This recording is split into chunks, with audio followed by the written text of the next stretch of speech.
Hi friends, welcome to Raga's kitchen. Friends, இன்றைக்கி வீடியோவில் இட்லி தோசை மாவு இல்லாதப்போ ரொம்ப ஹெல்த்தியாக ரொம்ப ஈஸியான ஒரு டிஃபன் எப்படி பண்ணுறதா ஃப்ரெண்ட்ஸ் பார்க்க போகிறோம்.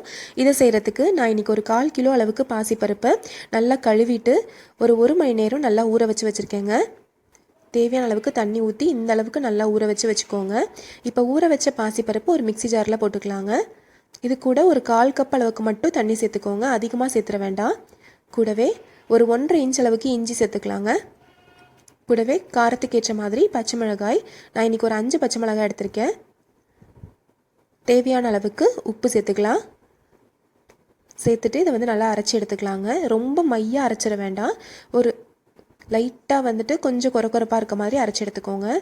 இப்போ அரைச்ச மாவை ஒரு பவுலில் மாற்றிக்கலாம். பாருங்கள், இந்த கன்சிஸ்டன்சிக்கு இருக்கணும், ரொம்ப தண்ணியாக அரைச்சிடாதீங்க. இப்போ இது கூட ஒரு கப் அளவுக்கு நல்லா பொடியாக நறுக்குன பெரிய வெங்காயம், 1 கப் அளவுக்கு துருவிய கேரட், ஒரு 1/2 ஸ்பூன் அளவுக்கு சீரகம், கொஞ்சமாக கருவேப்பிலை. நீங்கள் கொத்தமல்லியே இது கூட ஒரு 1/2 கப் அளவுக்கு சேர்த்துட்டிங்கன்னா நல்லா டேஸ்ட்டாக இருக்கும். ஒரு 1/4 டீஸ்பூன் அளவுக்கு மஞ்சள் தூள். இது எல்லாத்தையும் சேர்த்து நல்லா கலந்து விட்டுக்கோங்க. அதாவது நம்ம அடை மாவுக்கு நம்ம ரெடி பண்ணுவோம் பார்த்தீங்களா, அதே மாதிரி நம்ம ரெடி பண்ணியிருக்கோம். இது கூட வேறு ஏதாவது வெஜிடபிள்ஸ் நீங்கள் சேர்க்குறதா இருந்தாலும் சேர்த்துக்கலாங்க. கொஞ்சமாக கீரை இருந்துச்சுன்னா நீங்கள் இது கூட சேர்த்தா கூட நல்லா டேஸ்ட்டாக இருக்கும். இப்போ நம்மளுடைய மாவு ரெடி ஆயிடுச்சு. இப்போ ஒரு தோசைக்கல் வச்சுக்கலாங்க. கல் சூடாகட்டும்.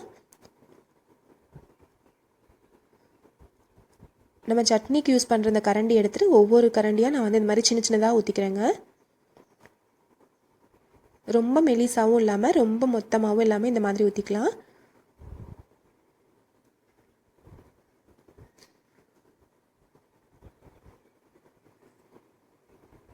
பாசிப்பருப்பு ஊற வைக்கிறது மட்டும்தாங்க டைம் ஆகும், மற்றபடி ரொம்ப ஈஸியாக பண்ணிடலாம். இப்போ நடுவில் மட்டும் இந்த மாதிரி சின்னதாக ஒரு ஓட்டை போட்டுக்கலாங்க. இந்த மாதிரி பண்ணுறனால நடுவில் வேகிறதுக்கு கொஞ்சம் டைம் ஆகாமல் டக்குன்னு வெந்துடும். நடுவில் இந்த ஓட்டை போட்டதில் கொஞ்சமாக எண்ணெய் விட்டுக்கலாம்.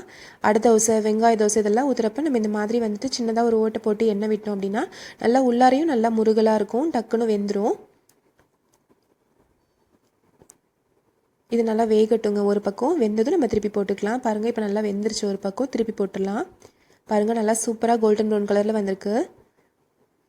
நான் இன்றைக்கி இது கூட ஆப்பசோடா சேர்க்கலைங்க. உங்களுக்கு நல்லா ரொம்ப சாஃப்டாக வேணும்னு நினச்சிங்கன்னா ஒரு சிட்டி அளவுக்கு ஆப்பசோடா இந்த மாவில் சேர்த்துட்டு அதுக்கப்புறம் சுட்டுக்கோங்க.